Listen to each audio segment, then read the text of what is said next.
Je suis Alix Gicquel, je suis professeure des universités. J'ai créé la première équipe en France travaillant sur l'élaboration de diamants par plasma. Et il y a 4 ans, un peu plus de 4 ans, j'ai fondé Diam Concept, la société française de production de diamants de culture éthique et éco-responsable, made in France. En fait, on part de germes de diamants qui sont du diamant monocristallin.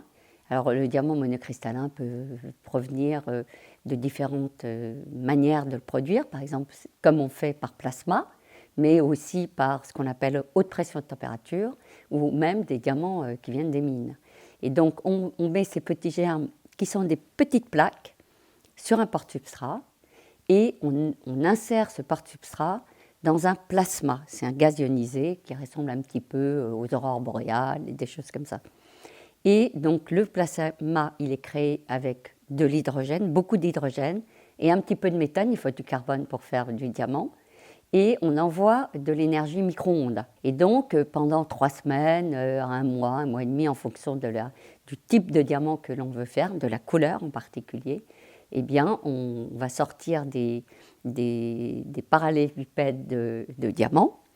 Et autour de ces parallélipèdes, autour du monocristal, il y a du polycristallin et on va le découper au laser. Et ensuite, on va récupérer le monocristal, on va le donner à tailler. Et voilà, après, on a un diamant taillé pour la joaillerie.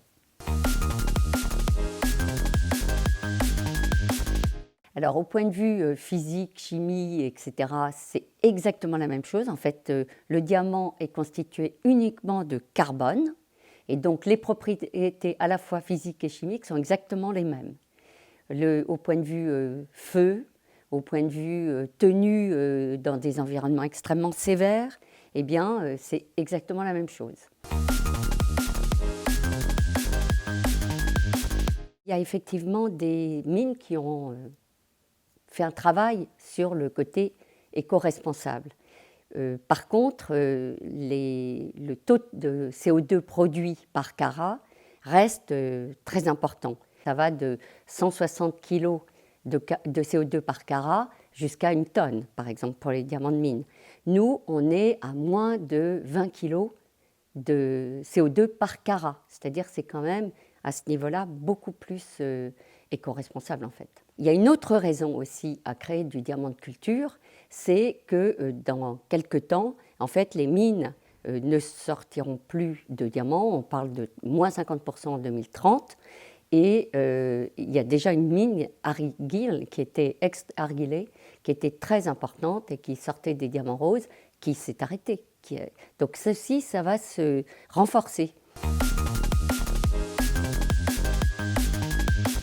Aujourd'hui, on est à environ moins 30%, quelquefois un petit peu plus par rapport au diamant de mine. Des études ont montré que le diamant de culture est produit avec un prix supérieur à l'extraction de diamants.